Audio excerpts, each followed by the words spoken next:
예, 김홍환입니다. 자, 내일이 이제 금요일이잖아요. 금요일장인데 오늘 이제 미국 시장 뭐 뚜껑을 일단 열어봐야 되겠습니다만은 그 엔비디아가 오늘 지금 시간에서 뭐 20% 넘게 급등이니까 기술적으로 제가 체크해 보니까는 오늘 오전에 지금 현재 수준에서 많이 출발한다 그러면 이제 지난 작년 그 고점 라인이거든요. 예, 그래서 거기서 이제 한번 좀 차익 매물이 좀 나오지 않겠나 싶고요. 그래서 이제 우리 시장도 아침에 떴다가 지금 좀 조정이 뭐 하이닉스, 뭐 삼성전자 이렇게 나온다 이렇게 보시면 될 것 같습니다. 자, 오늘 제가 이제 강의 주제는 최근에 보게 되면 제가 뭐 지난달부터 뭐 다들 아시겠습니다만 삼성전자, 뭐 하이닉스 뭐 대표적으로 해가지고 그런 표현을 제가 했습니다. 노는이 인하 잡는다고, 예, 조정 나올 때 저점에서 꾸준하게 좀 매수를 해 나가시라고 제가 말씀드렸습니다. 그래서 반도체 제가 이제 미리 이제 지난달부터 말씀드렸기 때문에 제가 다시 한번 설명을 좀 드리도록 하겠습니다. 오늘은 제가 시간 되면 관련 종목군들도 같이 말씀을 드리도록 하겠습니다. 오늘 뭐 K 반도체 배팅 전략인데 요것은 제가 이따 말씀드리고요. 자, 오늘도 그 이번 주에 국내외 증시 이슈가 상당히 많았거든요. 네, 긍정적인 뉴스도 상당히 많았었고 장은 상당히 지금 막 급등락이 심합니다만은 부정적인 얘기도 많이 있었었고, 네, 하나하나 좀 짚어가면서 좀 시장을 좀 우리가 이제 이해를 해 나가도록 하겠습니다. 일단 부정적인 내용부터 말씀드리면 당연히 미국 부채 한도입니다. 난항이 지금 지속되고 있는데 내일까지는 무조건 협상 타결이 돼야 됩니다. 내일까지는 적어도 뭐 주말까지는 해야 되겠죠. 예, 왜 그러냐면 일단 협상이 타결이 된다 하더라도 이제 의회에서, 예, 그 협상한 내용을 가지고 의회에서 72시간 동안 또 심의를 하게끔 돼 있거든요, 법적으로. 그러니까 지금 오늘이 이제 25일이고 적어도 뭐 토요일날 일요일까지는 공화당과 민주당 간에 협상 타결을 해야 그 법적인 기한을 맞출 수 있습니다. 물론 뭐 한 달 더 연장도 가능합니다만은 근데 그렇게 돼버리면 시장의 변동성이 더 심해질 것이다. 제가 2011년도 같은 경우도 상당히 제가 그 2주 전인가요? 요 시간대에 그 당시에 이제 미국 시장 주가 차트를 보여드렸습니다만은, 예, 법정 기한 넘기면 아무래도 오늘 아침에 보니까는 벌써 3대 신용평가기관에서 미국의 그 신용 등급 강등 얘기를 하잖아요. 예, 그런 또 이슈가 또 쏟아지게 되면 변동성이 커지니 제가 계속 말씀드립니다만 부채 한도 협상이 타결이 된다 하더라도 제가 판단컨대 미국 시장 바로 못 갑니다. 다음 달까지는 좀 지지부진한 그런 흐름이 연출이 될 것이다. 이렇게 볼 수 있겠습니다. 왜 그러냐면 지금 미국의 재무부 보유 현금 증감 추이를 보게 되면 지금 한 600억 달러밖에 없다 그럽니다. 근거가 텅텅 비어 있죠. 여러분 그림 보시면, 예, 2011년도 같은 경우는 그 당시에도 주가 이제 많이 밀었었는데 이때는 그 100억 달러밖에 없었어요. 근데 지금 현재는 이번 주 기준에 했을 때는 600억 달러인데 이게 3월 9일 날 넘어가게 되면 반으로 준다 그러죠. 300억 달러로. 예. 그래서 이제 시장이 좀 우려를 많이 하는 거거든요. 요 그림이 보게 되면. 근데 또 이제 반대로 생각하게 되면은, 예, 지금 여기가 또 이제 저점이지 않습니까? 그죠? 2022년 저점. 지금 뭐 채권 이자 같은 거 막 지급을 해야 되는데, 예, 이게 부채 한도 협상이 지금 빨리 타결이 안 돼 버리면 그래서 이제 뭐 신용 등급을 강등할 수도 있다. 뭐 딜폴트 얘기 나오고 앨런 재무장관이 그렇게 얘기를 하는 겁니다. 그래서 이 부분을 여러분들께서 이해하시는데 이거는 무조건 확인을 해야 됩니다. 이게 정치적인 이슈이기 때문에 진짜 뭐 이번 주 내로 법정 기한을 지킬지 모르겠습니다만 아무도 모르죠. 워낙에 지금 밀당이 심하니까 좌우지간 타결된다 하더라도 잠깐 반짝였다가 다시 한번 누를 가능성이 있기 때문에 여러분들께서 이 부분 일단 인지하고 계시고요. 지금 시장은 제가 봐서는 이 부채 한도 협상은 결국은 타결이 되는 거 아니겠습니까? 그 중간 과정이 문제죠. 지금처럼. 예. 결국은 이제 타결이 됩니다. 타결 안 된 적이 없습니다. 뭐가 제가 판단컨대 지금 뭘 더 우려시하냐면 이제 일시적인 미국 경기 둔화예요. 이 부분도 제가 이제 계속 말씀드립니다만은 이제 부채 한도 협상은 타결될 거기 때문에 어느 정도 지금 시장이 반영됐다 보고요. 어제 그저께 이제 미국의 제조업 PMI 발표했지 않습니까? 서비스업 같은 경우는 좋게 나왔는데 제조업 PMI 같은 경우는 지금 기준치를 하향 이탈했어요. 하회했죠. 예상치가 50.2였는데 48.5를 기록했거든요. 그래서 2분기는 제가 계속 말씀드립니다만 미국 경기가 안 좋아요. 예, 여기 보시면 저 제조 PMI 어제 발표한 거 보시면요. 작년 같은 경우도 여러분들 그 주가가 미국 시장이 많이 조정이 나왔잖아요. 작년 6월부터 언제까지? 9월 말까지. 이때 제조 PMI가 기준치 50을 여기서 이제 바로 그냥 이탈하면서 급락이 나왔었죠. 그때 주가가 바로 6월부터 9월까지 조정이 나왔던 겁니다. 아시겠죠? 그래서 이 그림을 보시면 결국은 주식이란 것은 경기가 좋아야 멀리 가고 높게 가고 빠르게 가더라라는 것을 알고 있고요. 알 수 있고요. 근데 올해는 작년보다 물론 좋습니다. 올해는. 예, 근데 이 제조 PMI 같은 경우는 48.5로 기록했으니까 아마 이번 달 정도 6월 그러니까 5월 아니면 6월에 아마 저점일 것으로 예측합니다. 근데 이제 여름까지 한 6월 달부터 한 8월까지는 기준치를 지금 하회할 것으로 지금 예상하고 있잖아요. 그리고 언제 이제 터닝이 나오냐면 3분기 말에서 4분기 초에 이제 기준치를 이렇게 다시 한번 회복을 할 것으로 예측하고 있거든요. 그래서 제가 부채한도 협상이 타결된다 하더라도 시장은 그거보다도 현재 미국 경기에 이거는 일시적이에요. 한 2분기 정도 여름까지 경기 둔화를 우려하고 있는 겁니다. 사실은 더. 예. 왜냐하면 이걸 또 바이든 대통령도 지난주 얘기했잖아요. 지금 부채한도 협상 해동이 문제가 아니고 이제 예산안 재정 지출 삭감 여부라는 얘기죠. 내년 또 대선이 있기 때문에 민주당은 최대한 예산을 삭감 안 하고 선거 이기려면 지금 이제 경기를 계속 살려야 될 거 아니겠습니까? 근데 공화당 입장에서는 또 정권 탈환하기 위해서는 재정 지출을 삭감해가지고 뭐 그러한 그 선심성 정책을 막으려고 하겠죠. 예, 그런 상황이고 그 서비스업 지수 같은 경우도 보시면 서비스업 지수는 반대로 5월 달이 지금 고점을 예상하고 있거든요. 그래서 서비스업 지수도 한 6월 달, 7월 달, 8월 달까지는 기준치를 하향 이탈할 것으로 예측하고 있습니다. 그래서 4분기 정도 가야 다시 회복이 가능하니까 요 중간, 그러니까 지금부터예요. 지금부터 뭐 6월 달, 7월 달 일시적으로 이제 미국 시장이 경기가 안 좋으니까 그 사이에 아마 그 주가는 바로 또 막 크게 뭐 타결됐다 가지고 가고 막 그러지는 않지 않겠나라는 부분을 제가 말씀드릴 수 있겠고요. 다음 보시죠. 이거 빠르게 좀 가겠습니다. 그 다음에 이제 홍콩, 뭐 코로나, 중국, 예, 요게 이제 재확산, 요게 이제 좀 우려하고 있고 관련 종목군들 뭐 네이버라든지 또 리오프닝 관련 종목군들이 좀 찌글찌글하죠. 바닥에서 올려다가 다시 한번 고꾸라지는. 그다음 유럽 증시가 지금 이틀 동안 급락이 나왔습니다. 이탈리아 그 밀라노, 예? 원래 그 이탈리아 같은 경우는 이태리 장인 패턴을 꾸준하게 올라갔는데 또 빠질 때는 아주 그냥 어제 그저께 이틀 동안 거의 4% 가까이 급락 나왔거든요. 많이 빠졌어요. 이게 이제 영국의 지금 인플레이션 지수가 지금 10% 넘습니다. 이번에 발표한 것도 예상치를 지금 상회했거든요. 거기다가 이제 그럼에도 불구하고 그동안 꾸준하게 유럽 시장 올라왔었어요. 전고점 돌파를 했었습니다. 그 피로감인데, 자, 유럽 주가를 이게 보시면 이게 유로존 통합 지수예요. 예? 유로존 전체. 기술적으로 보시면요. 기술적으로 보시면은 2022년도 지금 최고점까지 왔단 말이죠. 예, 요 빨간색 선은 이제 빠진 겁니다. 반대죠. 미국과 뭐 유럽 같은 경우는 상승이 파란색, 하락이 이제 빨간색인데, 지금 현재 어제까지 장대 운봉으로 딱 전고점에서 지금 얻어왔고, 예, 급락이 나왔습니다. 이틀 동안. 요것은 뭐냐면 제가 이제 미국의 이제 부채 한도 협상 우려감도 있습니다만은 전고점에 또 쌍곡 맞고 좀 떨어진단 말이에요.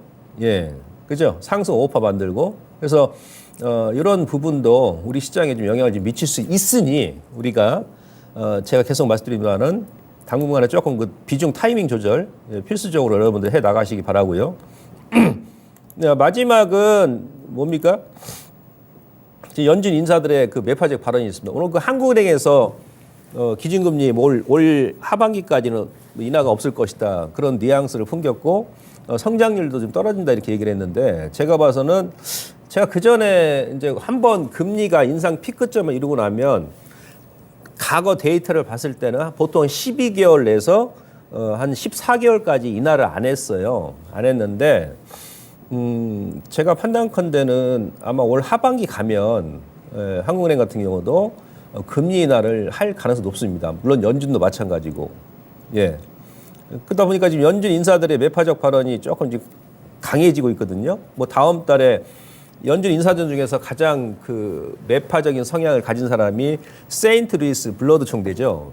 그 양반이 어제 같은 경우도 시장 안 그래도 막 부채 협상 때문에 조정이 나온 구간에서 6월 달에도 뭐 0.5%포인트, 예?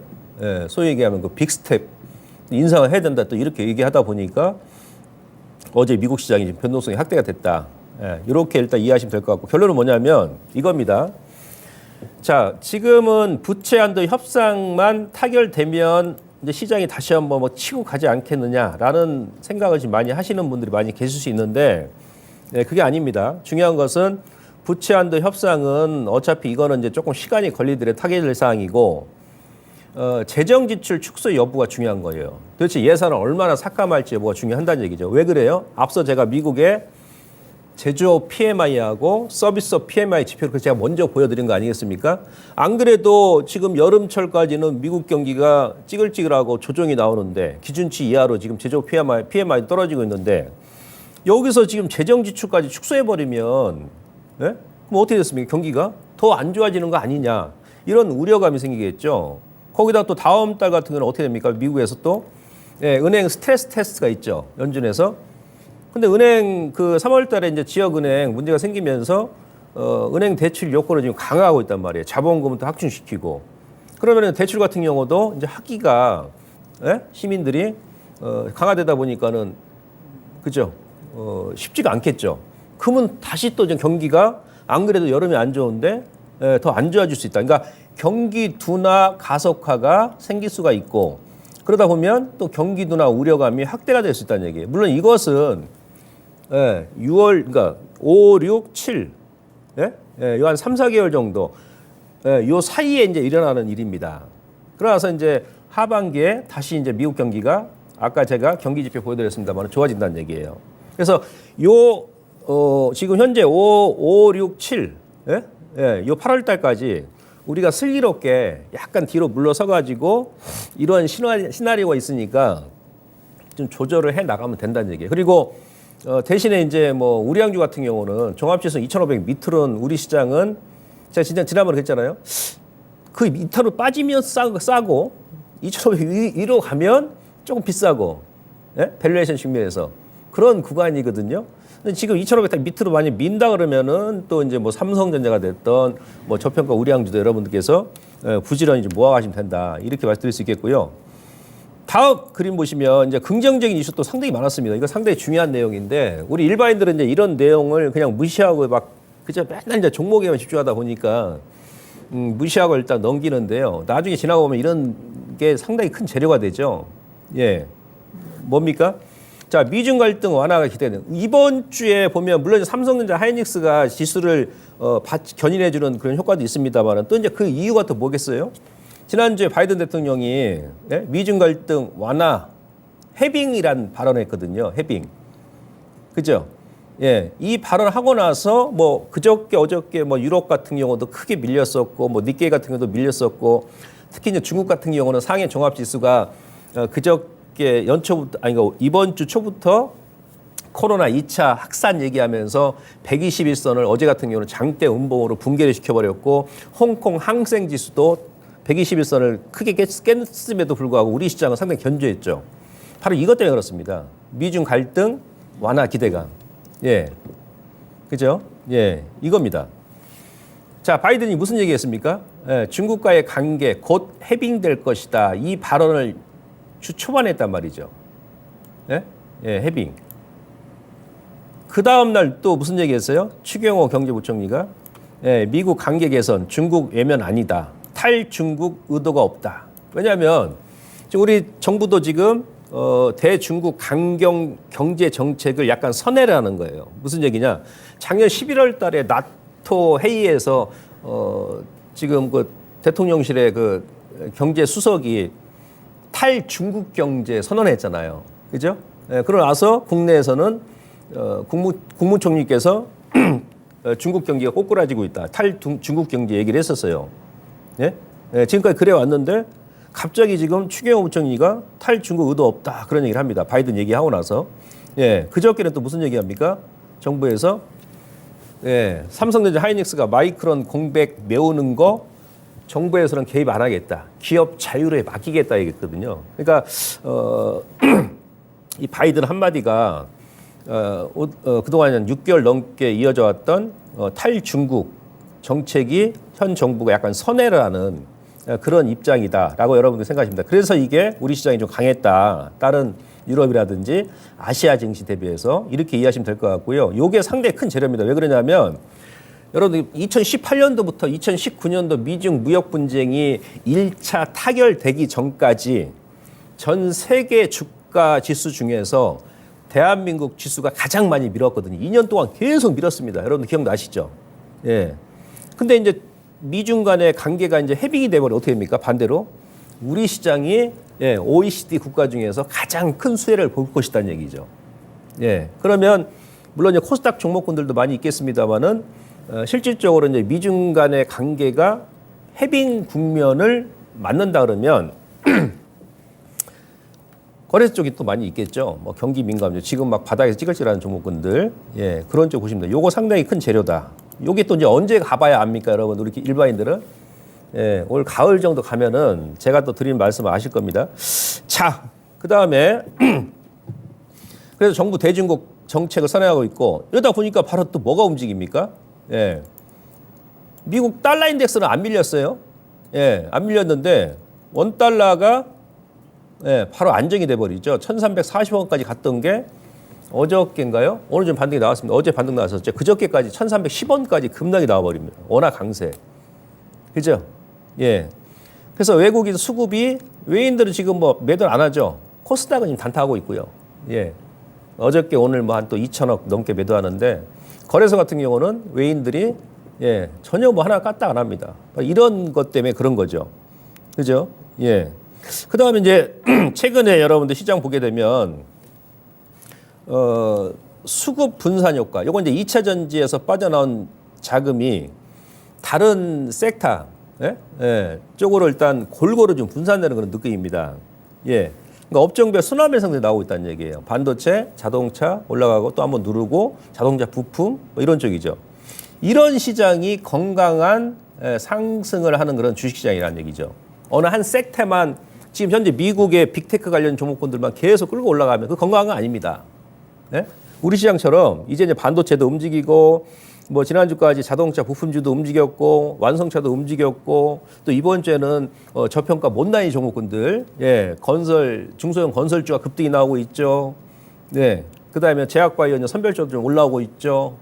예, 이게 바로 이제 건강한 상승이라는 골고루 올라가는 게 예. 자, 이거죠. 요거 먼저 말씀드리고요. 그 다음에 코스피 대형 지수가 전고점을 돌파했다.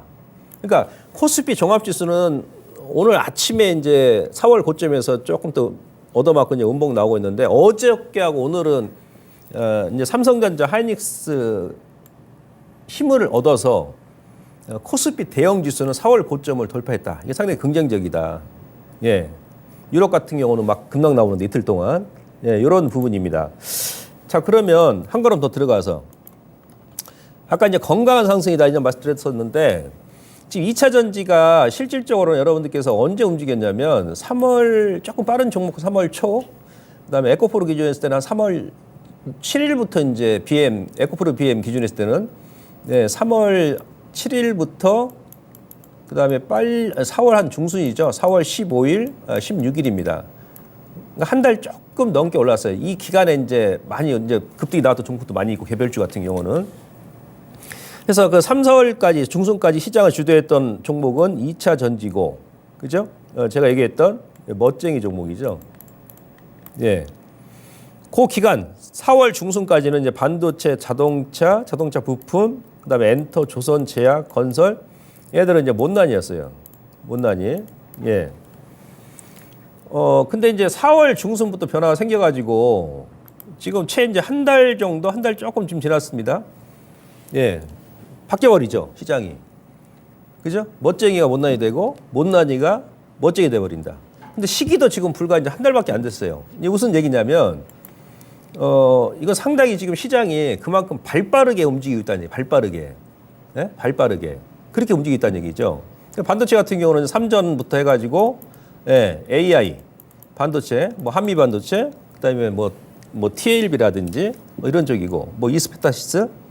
그다음에 자동차 같은 경우도 이제 완성차, 현대기아차가 50이지 신고가 나왔다가 지금 한 템포 누르고 있습니다만은 제가 그랬지 않습니까? 예, 지난달에 현대기아차 얘기하면서 예, 부품주도 관심이다. 부품주 같은 경우 한번 또 올라왔고 또 못 오른 종목군들은 지금 다시 또 이제 2차 내리를 준비하고 있지 않습니까?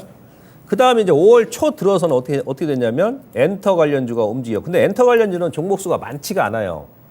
그죠? 뭐 YG 엔터라든지 예, 뭐 SM은 좀 찌우찌를 하고 있고 그 외에 이제 약간 시총이 되는 종목군들 이런 종목군들이 이제 움직였습니다만은 종목이 많지가 않고 근데 이제 못 움직였던 또 엔터 관련주들도 앞서 제가 이제 말씀드렸습니다만은 시기적으로 언제가 정확히 될지는 모르겠습니다만은 미중 관계가 좀 완화된다 그러면 완화되고 그로 인해서 우리 정부도 대중국 경제 강경 정책을 이제 선회한다 그러면 이제 지금 못 올랐던 못난이 엔터 저평 바닥권에 있는 종목군들이 이제 급등이 나와버립니다.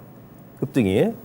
그 다음에 조선주가 이번 주부터 강세였죠. 오늘 좀 눌림을 주고 있습니다만은 예, 하반기부터 조선주가 완전히 턴어라운드 한다. 예. 그런 또 얘기 나오면서 이제 올라왔고요. 건설 같은 경우는 제가 그 지난달에도 현대건설 이제 말씀드리면서 이태리 장인 패턴, 네, 그 중소형 건설주들 잠깐 제가 언급을 드렸었는데 지금 손바뀜 나오는 것 같아요. 손바뀜. 예, 삼부토건인 재료 나오면서 우크라이나 관련 재건주로서 지금 저점에 100% 올라오면서 근데 그런 그 시너지 효과가 다른 지금 현재 바닥권에 있는 뭐 중소형 건설주로 매수가 이제 또 옮겨갈 것이다. 예. 그다음에 제약바이오. 요것도 이제 제약바이오는 약간 요거는 선별적으로 움직이긴 했는데 그 이후엔 또 뭐가 움직일 것이냐. 예? 예. 아마 이런 쪽이라든지 아니면 정부 정책 수혜주가 움직일 가능성이 높겠죠. 2차 전지 같은 경우도 제가 이제 말드렸던 거 5종목이 있죠. 뭐 포스코 피체, LNF, 그다음에 에코프로 BM, 에코프로. 얘네들은 이제 하방 경직을 이제 확보한 상태에서 물론 지난주 저점을 깨면 안 됩니다. 예.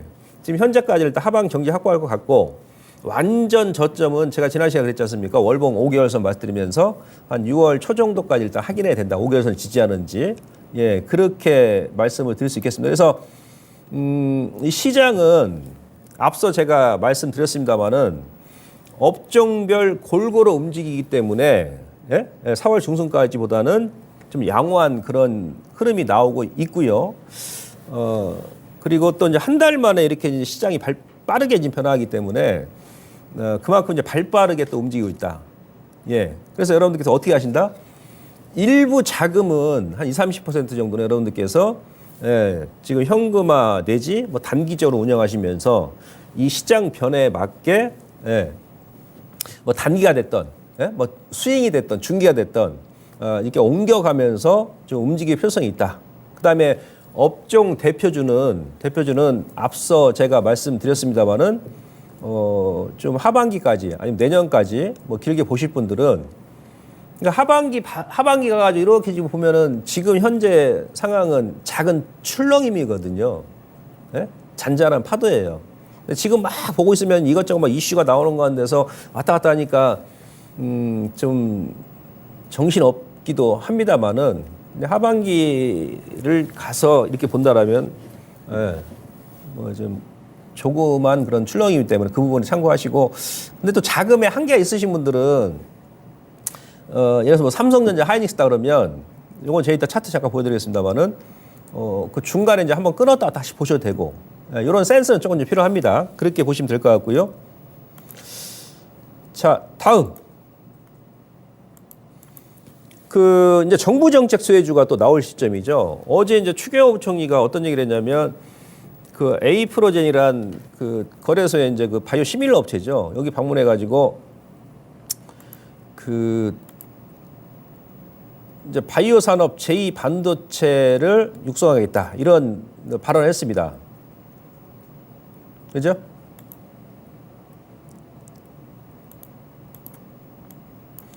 예. 그러면서 이게 이제 어떻게 되냐면요. 윤석열 대통령께서 지난달에 이제 먼저 얘기를 했어요. 먼저 얘기하고 나서 2주 전에 이제 그 이재용 그 회장이 그 미국의 그 존슨앤존슨 뭐 하이자 뭐 CEO 만나면서 이재용 그 회장도 바이오 산업을 제2의 반도체를 키우겠다 이렇게 또 얘기를 했고, 그러고 나서 또 이제 2주 있다가 어제 이제 추경호 부총리가 바이오 산업 제2의 반도체 육성하겠다. 그다음에 6월 중으로 이제 계획을 이제 곧 발표하겠다 이렇게 얘기했거든요. 이 바이오뿐만이 아니고 정부 정책 수혜주 있지 않습니까? 그런 원자력 관련주들 다시 올랐다 하시는 원인이 있지 않습니까? 그거 외에 그다음에 뭐 원격 진료라든지 현 정부의 그 핵심 그 정책이 있잖아요. 그들 종목군들도 여러분들께서 이제부터 관심을 가져야 돼. 예? 예. 그래도 지금 못난이 종목돼 있지 않습니까? 바닥에 이제 막 빠져가지고 서서히 안 움직이고. 왜 그러냐면, 그러니까 어떤 정부든 그렇습니다. 뭐 미국도 마찬가지고, 우리도 마찬가지예요. 그 대통령 취임하고 나면 어떤 정책을 일단 새로 만들지 않습니까? 새로운 정책을. 그러면 그 정책을 만드는 그 기간이 있어요. 보통 6개월, 한 1년 정도. 그죠? 예. 그러면 그 정책이 이 주식 시장에 영향을 미치기까지는 1년에서 한 1년 반 정도 돼야 그 영향이 미칩니다. 예? 근데 지금 현재 윤석열 정부 같은 경우는 대통령 취임한 지가 지금 1년 좀 넘었잖아요. 예. 그러면 이제 올 여름 정도에 그 정부 정책 수혜주가 많이 나올 것이다. 그리고 이제 정부에서도 예를 들어서 뭐 바이오가 됐던 뭐 반도체가 됐든 뭐가 됐든 간에 아무 때나 이제 그 정책을 발표하지 않죠. 왜 그러냐면 정책 발표하고 주가 더 빠져버리면은 아무 의미가 없거든요. 예, 그러니까 예를 들어서 이 정도 보고 뭐 제약바이오 같은 경우는 현재 시점이면은 뭐 기술적으로 마찬가지고 뭐 그다음에 이제 뭐 밸류에이션 측면으로 보더라도 이제 크게 빠질 자리 없다. 그런 타이밍에 이제 발표를 합니다, 보통. 그래야 정책 발이 이제 먹히는 거니까요. 예, 그래서 이런 부분도 여러분 체크하시면서 그 접근을 하시면 좋고요. 근데 지금은 여러분들 지금 그 요번에 그 반도체 관련 종목들 이제 움직이는 거 보셔서 아시겠습니다만은 물론 이제 뭐 대형주는 조금 시간을 가지고 급등락을 유도하면서 뭐 2, 3개월 이제 그렇게 이제 우상향 기준으로 움직입니다만은 이 개별주 같은 경우는 개별 반도체 같은 경우는 뭐 한미 반도체도 마찬가지고 한 2달을 계속 누르다가 2, 3일 만에 그냥 한 번에 전고점을 돌파해 버립니다. 그죠? 예. 그러니까 아주 이 타이밍 잡기가 상당히 까다롭습니다. 그래서 제가 드리고 싶은 말씀은 뭐냐면 일부 자금은 여러분들께서 시장의 이런 흐름을 먼저 읽으시고 선치를 좀 해나가야 된다는 거예요. 선치매를. 아시겠습니까? 예. 자, 잠깐 그 차트를 보시면요. 자, 삼성전자 지금 차트 보시면 삼성 같은 경우 요거죠. 요것도 제가 이제 이태리 장인 패턴이라고 했지 않습니까? 일단 추세를 여기서 1월 달부터 꾸준하게 이렇게 유지해 왔지 않습니까? 그죠? 예? 유지하면서 저점과 이 저점을 안 깨고 지난 5월 달인가요? 지난주군요. 지난주 초반에도 이 저점을 안 깨고 좀 턴이 나왔는데 중기로 가져가시는 분들은 이제 월봉을 보시고 그죠? 예, 월봉 보시면 이제 가져가시는데 이제 주봉 기준 했을 때는 너무 이제 중기 장기가 아니신 분들은 지금 주봉의 그 120주선 저항이죠. 그죠? 네, 그럼 저쪽에 잡으신 분들은 뭐 금액이 크시다든지 뭐 비중이 좀 크시다 하신 분들은 일부는 지금 박스 장세니까 차익을 하셨다가 뭐 다시 보셔도 되고 그다음에 이제 갭으로 기술적으로 예, 여기서 갭이 나왔잖아요. 갭이. 예. 67,000원 돌파하면서 갭이 나왔기 때문에 요 갭은 또 이제 한번 매크로 내려옵니다. 그러면 신규로 들어가실 분들은 어떻게 한다? 예. 제가 지난번에 계속 말씀드렸습니다만은 빠질 때마다 한 며칠 정도 분할 매수 접근하시면 됩니다. 그렇게 보시면 될 것 같고요. 그다음에 하이닉스 같은 경우도 하이닉스가 좀 탄력적 움직이죠. 하이닉스 같은 경우도. 그죠? 예. 원래 주식이란 것은 증시 경원에 그런 말이 있잖아요. 불황에 사서 호황에 팔라. 예? 불황에 사서. 반도체가 지금 뭐 지난달까지만 하더라도 뭐 실적 자체가 지금 올해 뭐 하이닉스 같은 경우는 지금 마이너스니까 영업 적자니까 연말까지 가더라도 근데 주가는 움직이지 않습니까? 주가는 아까 제가 그랬잖아요. 미국 경기 지표 보여드리면서 하반기에 이제 턴이 나오니까 미리 지금 반영이 돼버리는 거 6개월 전부터. 예. 자, 하이닉스도 일단 같이 제가 보시라고 말씀드렸었는데 지금 요 무거운 주식이 지금 일주일도 안 돼가지고 10% 넘게 올라왔어요. 예. 삼성전자는 오히려 저점 대비해서 한 22% 지금 올라왔고요. 이렇게 갭이 나오면 기술적으로 오늘도 큰 갭이 나왔죠. 작년 8월 달 이후에 처음으로 10만 원 돌파했거든요. 예. 그리고 어제 그저께는 3일 전인가요? 지난주 금요일 날인가 아마 기관에서 수년 동안 가장 큰 물량을 매수했어요. 하이닉스를. 예, 그 다 이유가 있죠. 그래서 갭이 이제 한 서너 개 정도 나왔을 때는 여러분들께서 이제 중기로 가져갔다 하더라도 박스장에서는 일부 조금 챙기시고 안 그러면 뭐 절반 정도 차익 하시고 다시 한번 눌림 줄 때 보셔도 되고 그렇지 않으면은 신규로 들어가시는 분들은 지금 들어가시면 안 되죠. 들어가시면 안 되고 5일선 10만 원 미만으로 다시 한번 눌림을 줍니다. 그러면 그 하단에서 여러분들께서 예, 보시면 될 것 같고요. 그다음 한미반도체 같은 경우는 지금 그 하이닉스하고 3전이 가장 수혜주고 AI 반도체 제가 그 4월 그 총가요? 그때 마이크론 테크놀로지가 실적 발표를 했잖아요. 예, 발표했을 때 제가 그 내용을 다 이 자리에서 시청자님들께 보고를 다 드렸습니다.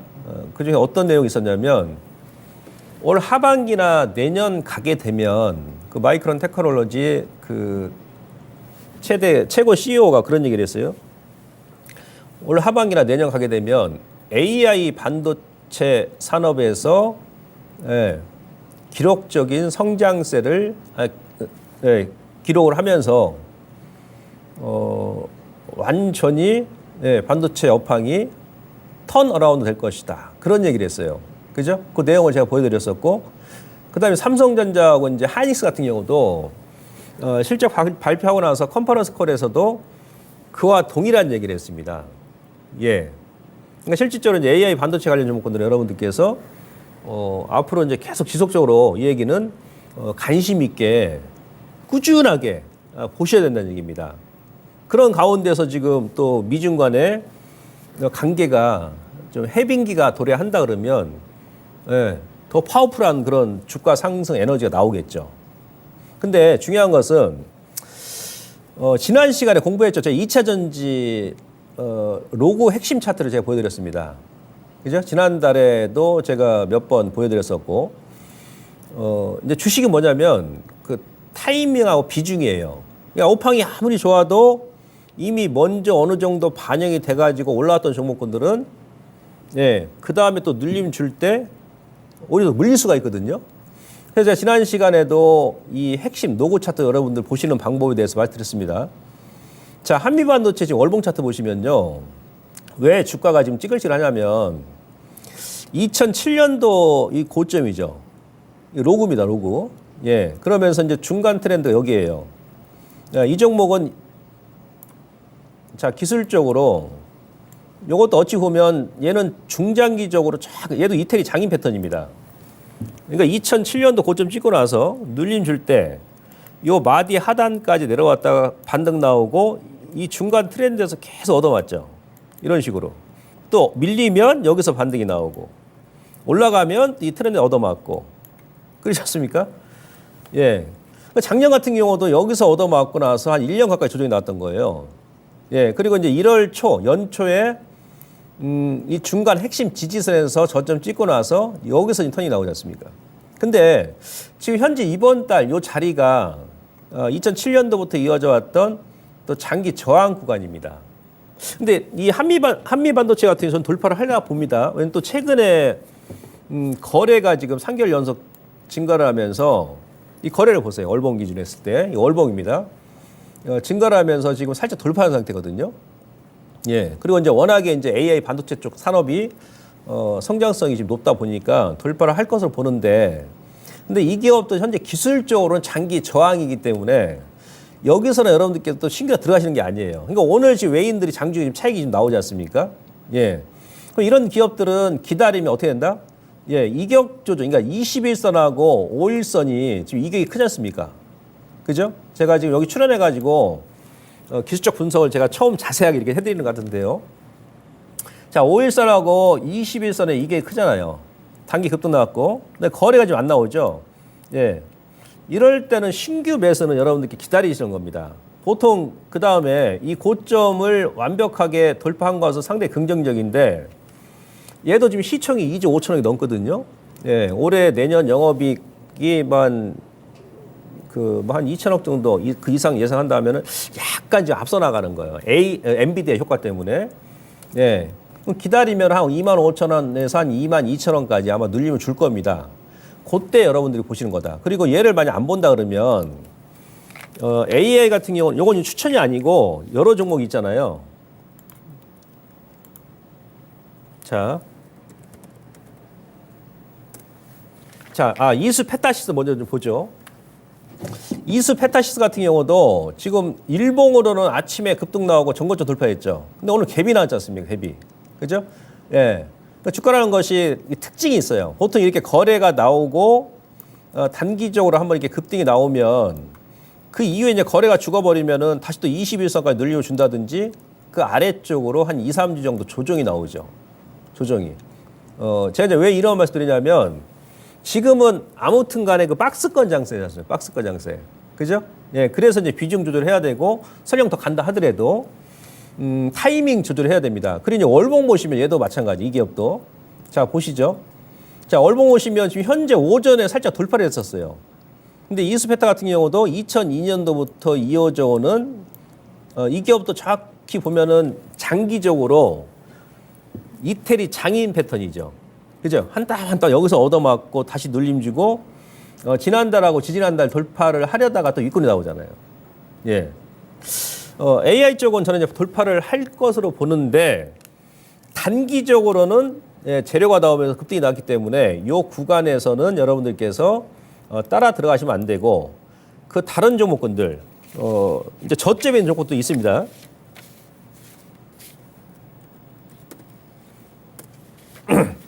자, 이 TLB라는 종목은 제가 지난달에 이제 그 마이크론 테크놀로지 앞서 말씀드렸던 CEO가 이제 AI 반도체에 대해서 상당히 긍정적으로 얘기했다라는 내용을 말씀드리면서 그때 이제 뭐 한미 반도체부터 해가지고 관련 종목군을 움직였잖아요.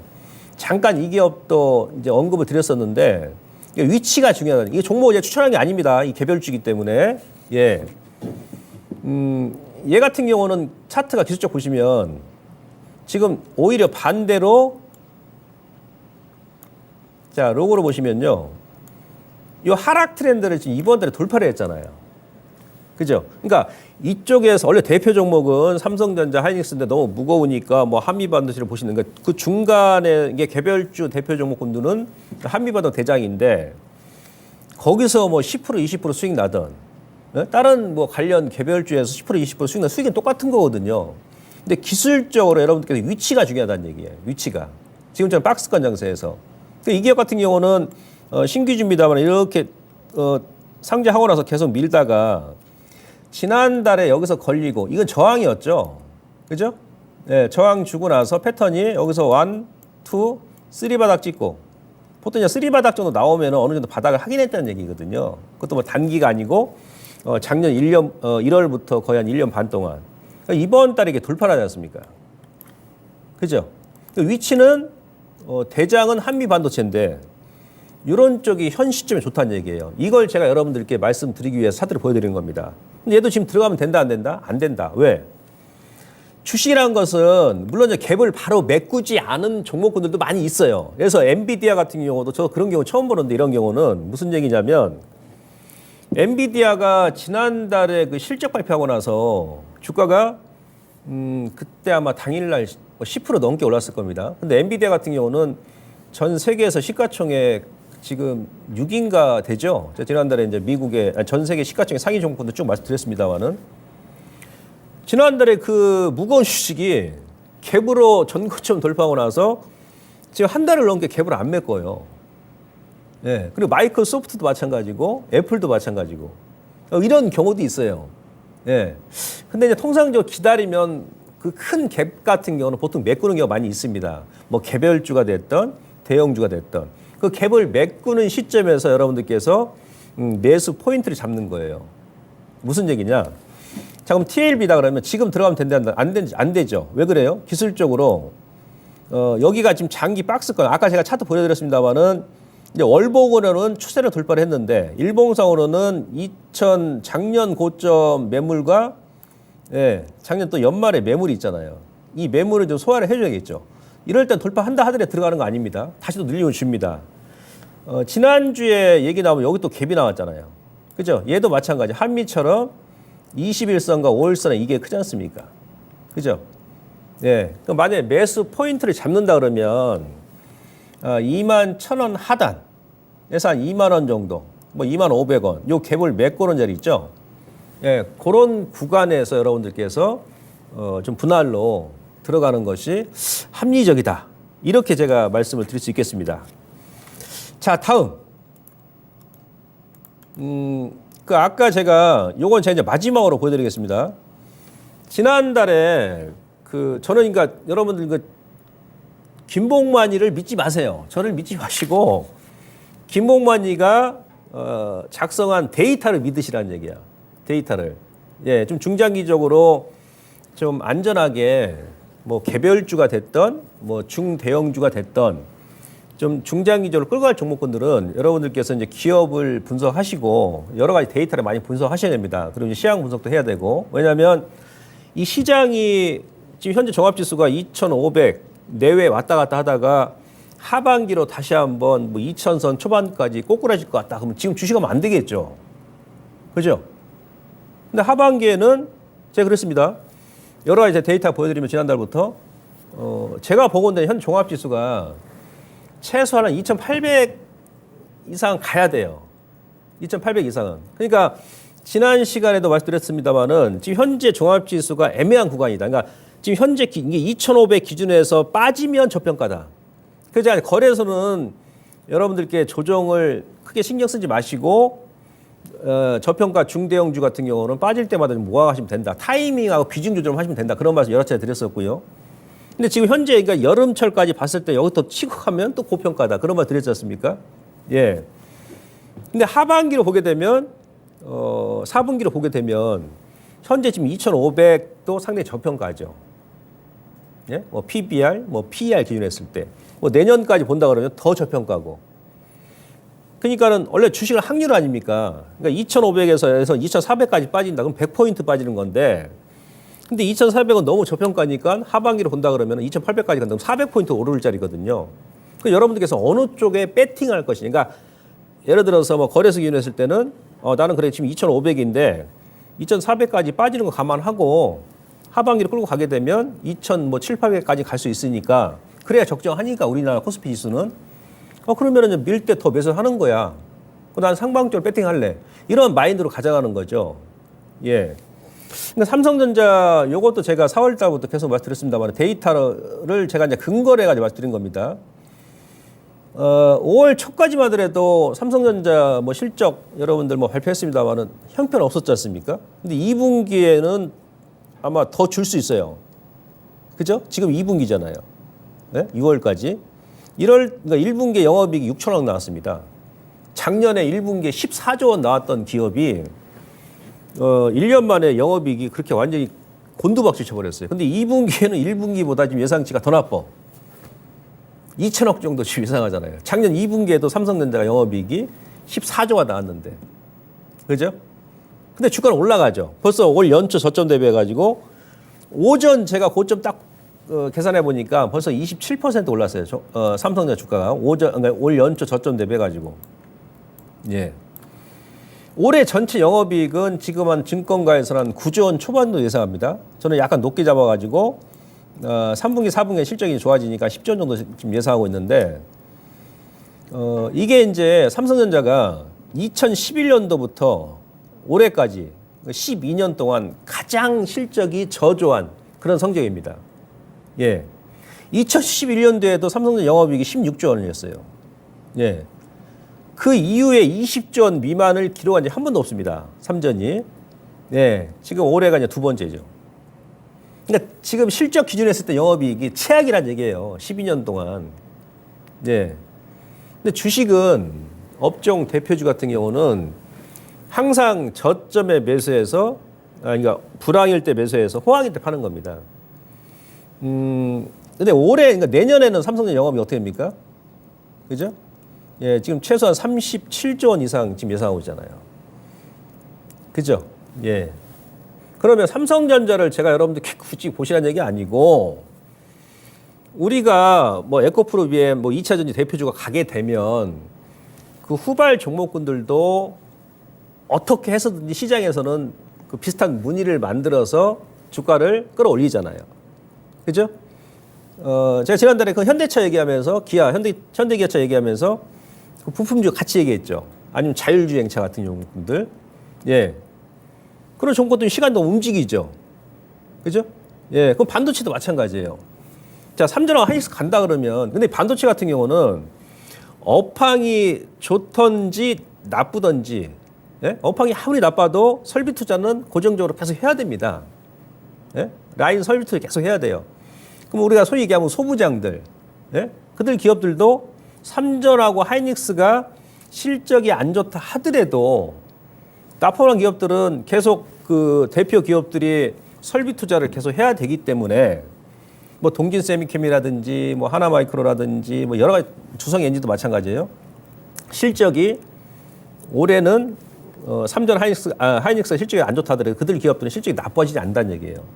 근데 내년에 이들 기업들이 올해 대비해서 하이닉스도 마찬가지고 삼성전자 영업이익이 한 3배 정도 지금 증가할 거 예상하고 있어요.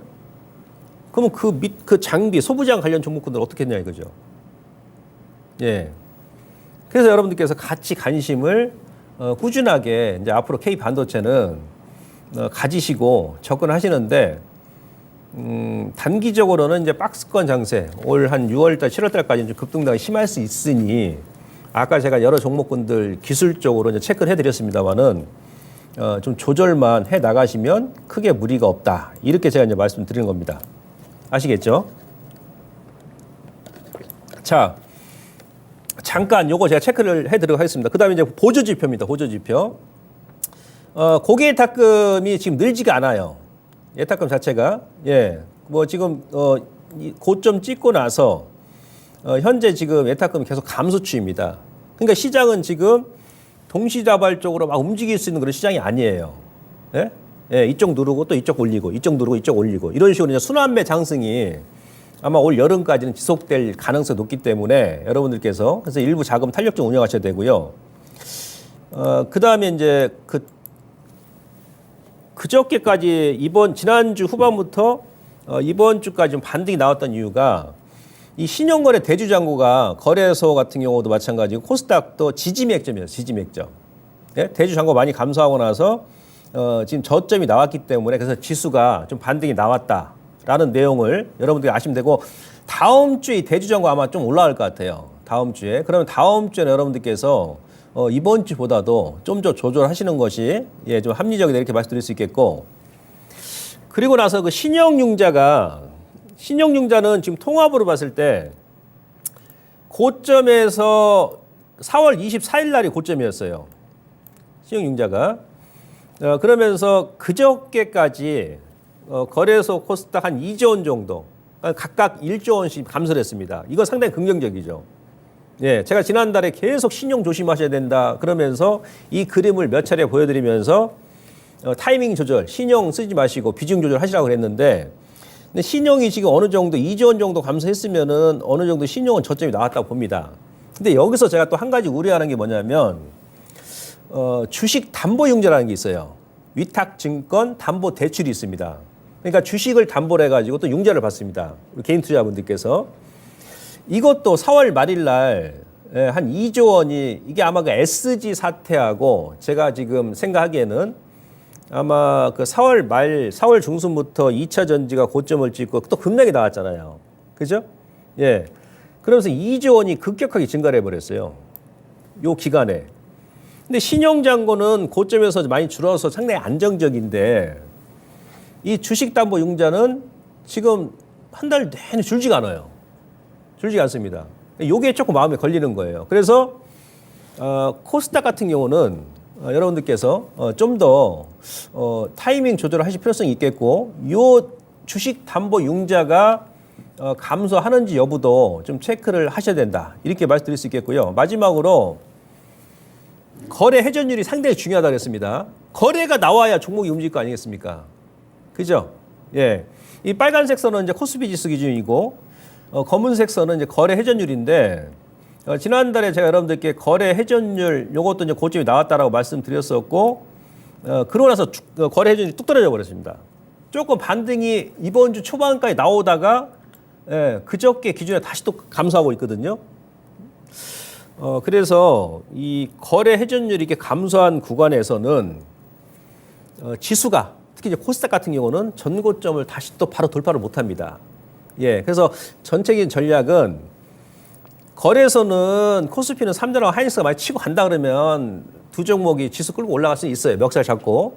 근데 코스닥은 여러분 당분간은 전고점 돌파는 힘들어 보이기 때문에 여전히 종목별 선별적으로 비중 타이밍 조절하시고, 그 다음에 이제부터 지수보다는 여러분들께서 다음 달부터는 종목에 좀 더 집중하는 전략이 좋아 보인다, 이렇게 말씀드릴 수 있겠습니다. 그래서 전체적으로는 그 타이밍과 비중 조절 연장하는 그런 전략, 이렇게 말씀드리면서 제가 오늘도 3시 40분에 공개 방송이 예정돼 있습니다. 그래서 아까 이제 반도체 관련해 가지고 뭐 시간 관계상 이 자리에서 제가 더 많이 말씀 못 드렸는데, 공개 방송에서 여러분들께 또 반도체 관련 종목군들 뭐 관심 가질 종목 내지 다른 사항에 대해 설명을 드릴 테니까 많은 참석 바라겠습니다. 자, 오늘 강의 여기서 마무리하고요.